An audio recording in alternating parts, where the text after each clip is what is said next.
মহাকাশে শোনা গেল ফেরেশতাদের শব্দ। নিজেদের অজান্তেই কি নাসা আবিষ্কার করলো আসমানে থাকা ফেরেশতাদের জিকিরের ধ্বনি?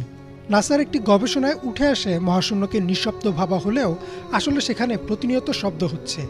গবেষকরা সেই শব্দ শুনে বলছেন যেন বিলিয়ন বিলিয়ন মানুষ একসঙ্গে গান গাইছেন। অথচ শবে মেরাজের রাতে রাসূল সাল্লাল্লাহু আলাইহি ওয়াসাল্লাম বলেছিলেন মহাকাশে প্রতিনিয়ত ফেরেশতারা জিকির করছেন। তবে কি এবার রেকর্ড করা হলো ফেরেশতাদের জিকিরের ধ্বনি?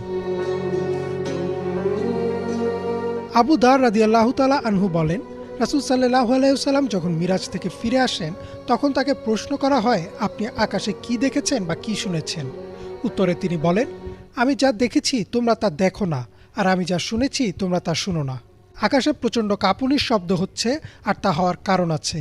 আকাশে 4 আঙ্গুল পরিমাণেও জায়গা খালি নেই। সবখানেই ফেরেশতারা সিজদায় আছেন আর আল্লাহর জিকির করছেন। রাসূল সাল্লাল্লাহু আলাইহি ওয়াসাল্লাম হাদিসটিতে প্রচণ্ড ঝাঁকুনির মতো শব্দ হচ্ছে বলেন। আগে ধারণা করা হতো মহাকাশ যেহেতু একটি বায়ুশূন্য স্থান, তাই সেখানে শব্দ হওয়া সম্ভব না। কিন্তু মহাকাশ গবেষণা কেন্দ্র নাসার একাধিক গবেষণায় বর্তমান সময়ে এটা প্রমাণিত যে মহাকাশে শব্দ হচ্ছে। সংস্থাটির hour universe is not silent অথবা লিসেন টু দ্য ইউনিভার্স শীর্ষক প্রতিবেদনে দেখানো হয়েছে কিভাবে মহাকাশে শব্দ হয়। এমনকি নাসার অত্যাধুনিক টেলিস্কোপ ও যন্ত্রপাতির সাহায্যে এসব শব্দ রেকর্ডও করা হয়েছে। চলুন একবার শুনে নিই সে শব্দ।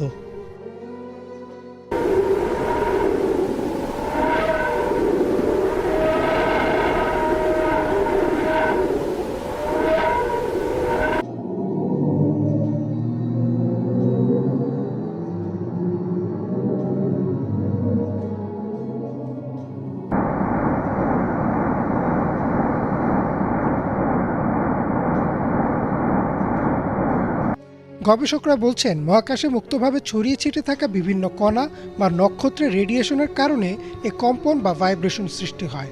তার কারণেই শব্দের উৎপত্তি। শব্দগুলো ইলেকট্রোম্যাগনেটিক ওয়েভ আকারে থাকে, পরে সেগুলোকে শব্দ তরঙ্গে রূপান্তর করা হয়। একটু খেয়াল করলে দেখা যাবে যে রাসূল সাল্লাল্লাহু আলাইহি ওয়াসাল্লাম 1400 বছর আগেই বলেছিলেন যে আকাশে কাঁপুনির শব্দ হয়। নাসাও বর্তমানে বলছে শব্দ কাঁপুনির কারণে হয়। এমনকি গবেষণার সাথে যুক্ত একজন গবেষক বলেন, এই শব্দ শুনে মনে হচ্ছিল যেন বিলিয়ন বিলিয়ন মানুষ একসাথে গ্রেগরিয়ান চ্যান্ট গাইছে। গ্রেগরিয়ান চ্যান্ট হচ্ছে খ্রিস্টানদের একরকম ধর্মীয় সঙ্গীত যা একসাথে গাওয়া হয়। অথচ মহানবী সাল্লাল্লাহু আলাইহি ওয়াসাল্লাম 1400 বছর আগেই বলেছেন যে ফেরেশতারা একসাথে আল্লাহর জিকির করছেন।